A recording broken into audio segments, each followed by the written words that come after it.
And the world is full of nasty people. And it is not incumbent upon the United States of America to get them to be other than nasty. I mean, I spent a month sabbatical this semester. I spent the month of February in a wonderful, I went down to West Texas with my wife, in the middle of nowhere. And it was great. And I was working and she was working and we had a wonderful time. There are a lot of poor people in West Texas. A lot of people? A lot of poor people in West Texas. There are a lot of people who are in need in West Texas. Don't our responsibility to those people come before our responsibility to the people of Afghanistan? My daughter, my second daughter, lives in a suburb of Cleveland. I don't know how many of you have been to Cleveland lately, into the city itself, and to see the squalor and the abandoned buildings and the poverty and the backwardness. Don't we owe something to the people of Cleveland? I mean, in terms of moral responsibilities, I think we do. I mean, I haven't been to Detroit lately, but I gather if you really want to see something, you go to Detroit.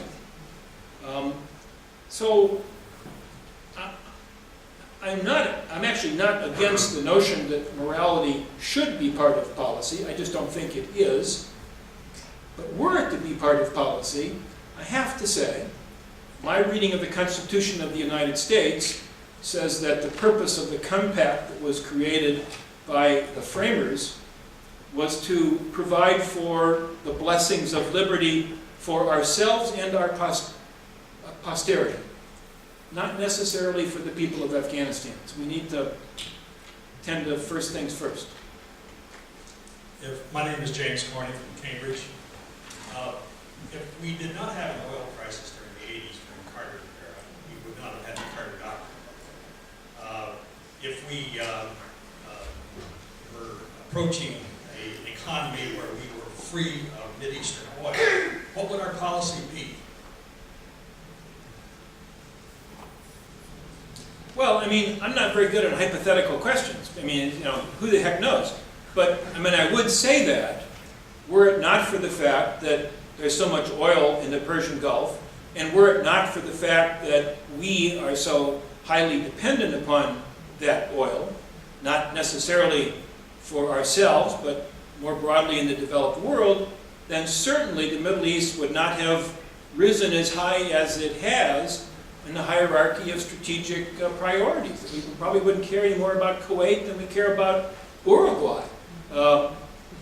That said, I mean, you are old enough, I am old enough to remember that when the first oil shock happened, President Nixon was president. This is, if I'm not mistaken, in the immediate wake of the 1973 war. And the president declared on national TV that we were embarking upon Operation Independence. Remember that?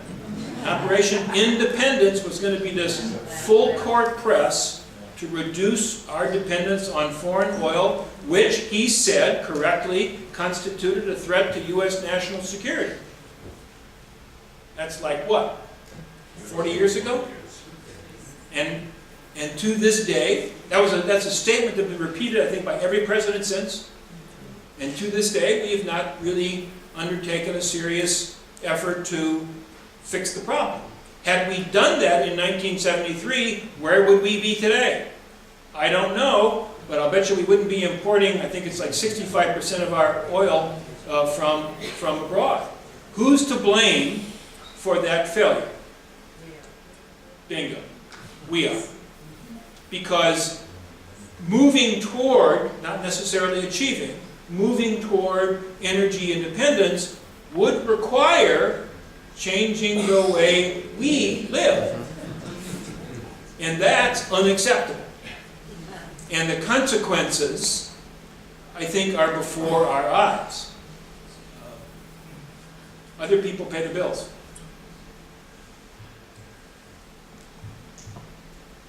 Thank you. My name is Angela Kelly, and I'm involved peace groups in the area, and on the issue of moral considerations, I think that even if they don't matter much in Washington, I think they do sincerely matter to a lot of people who are thinking about these issues. But there seems to be a disconnect that I'd like you to address, if possible, that at the same time as people see, there's been this oxymoron defining our foreign policy of humanitarian war, humanitarian intervention, and it seems that for a lot of people there's this sense that we have a moral obligation to stay in Afghanistan. But I mean, the numbers of civilians that have died in Afghanistan have only risen as we have escalated our role there in the last few years. If you look at the number of civilian deaths, and I know there was a report last week that at least half, if not a majority, of the civilian deaths in Marja have been at the hands of U.S. and NATO forces, and that somewhere a third of the deaths due to U.S. drone strikes have been civilians. So I think that there's just very little understanding or accounting for the ways in which we are devastating the people, and that seems immoral to me. But it seems that it's not at all a factor in how we learn about, think about what's happening in Afghanistan and Pakistan. And I was just wondering if you could address, what are the real consequences for civilians in Afghanistan and Pakistan of our foreign policy, and how can we incorporate those into our own analysis of what our government's doing? Well, I would urge you to be a little bit skeptical about the concept of humanitarian intervention. Oh, I am personally. I think that's why it's a disconnect. How can we break that down?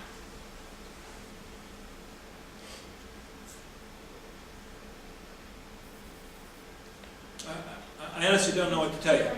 I mean, it just seems clear that there is no humanitarian progress being achieved by us dropping drone attacks.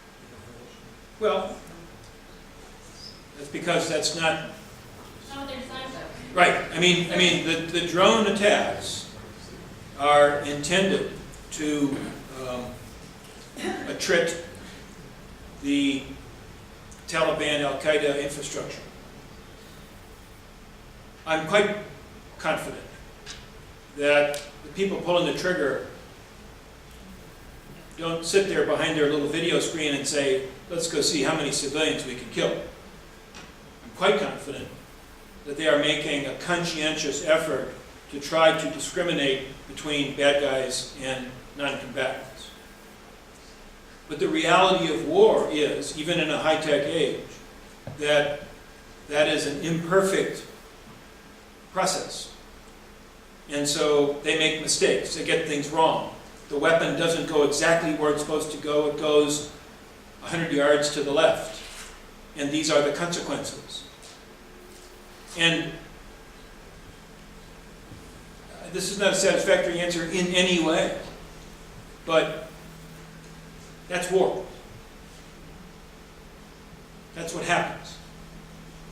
That's why the illusions that many of us bought into back in 1999, let's say at the time of the Kosovo intervention, this illusion that precision technology was taking those kind of uncertainties out of warfare was a very dangerous one.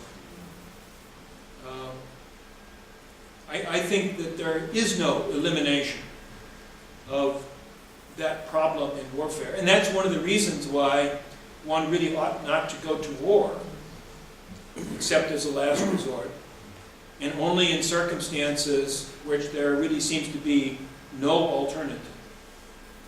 And that kind of thinking has not been especially prevalent among Americans since the end of the Cold War. And quite frankly, has not been especially prevalent even among people who view themselves as part of sort of the human rights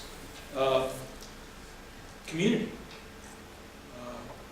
I think we really need to rethink our understanding of what force can do and ratchet down our expectations radically. Hi, I'm Wyman Chen. I work with a group called the Majority Agenda Project that tries linking issues. We actually had a talk Northeastern last fall. I'd like to follow up with your view that besides trying to change people overseas, we need to change ourselves.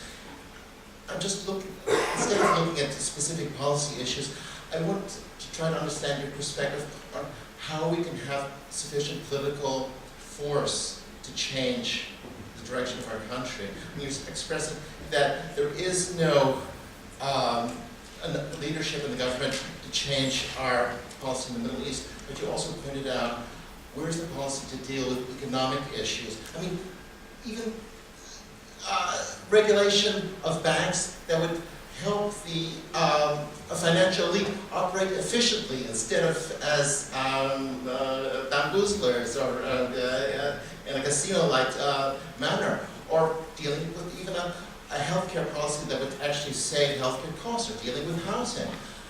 How can we actually have sufficient political force to bring around these changes? Because otherwise, I see the United States heading downhill, just like Britain did in the first part of the century.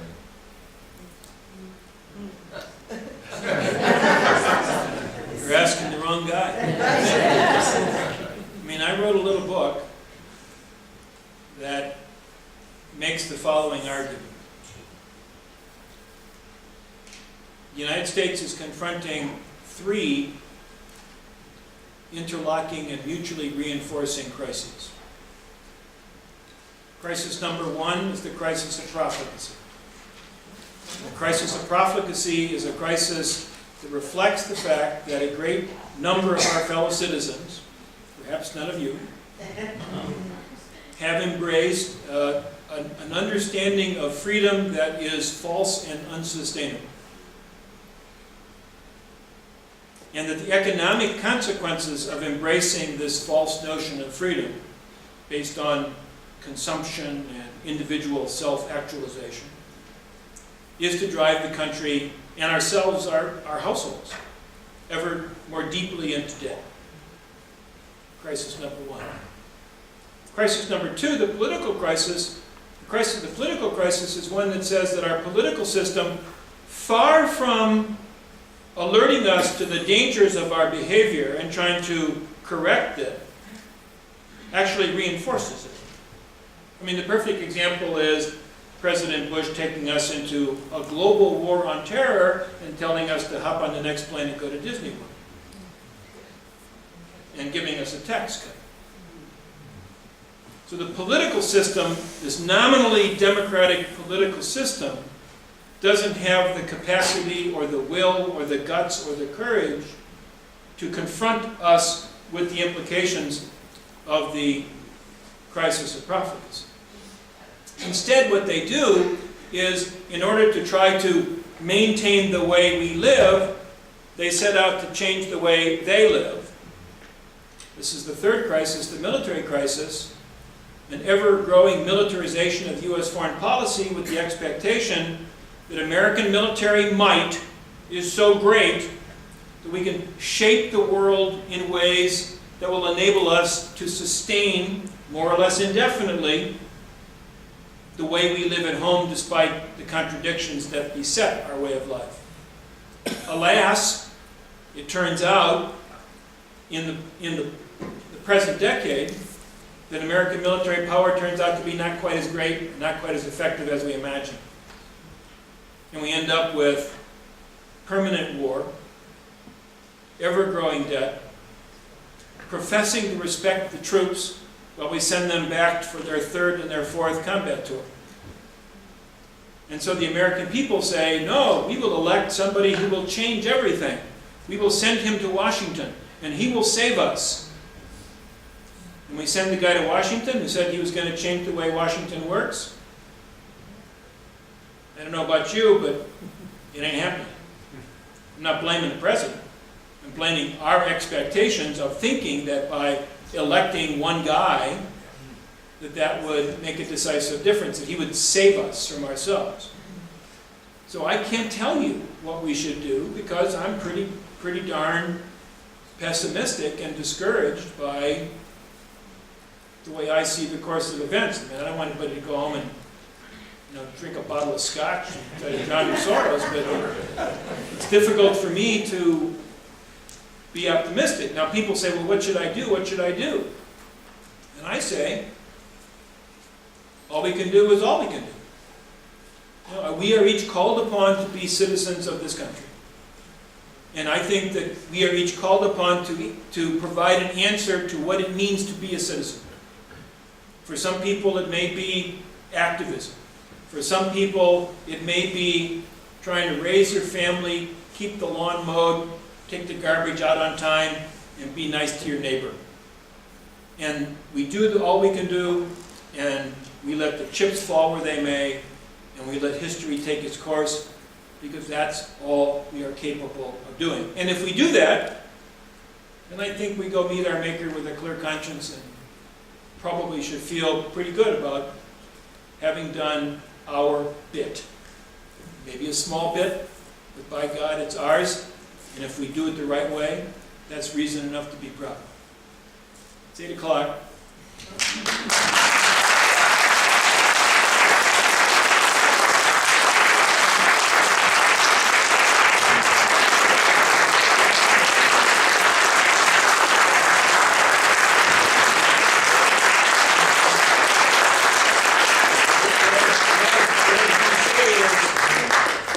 It's 8 o'clock and I haven't had dinner and I gotta get to Walpole to meet my wife, so. Thank you very much.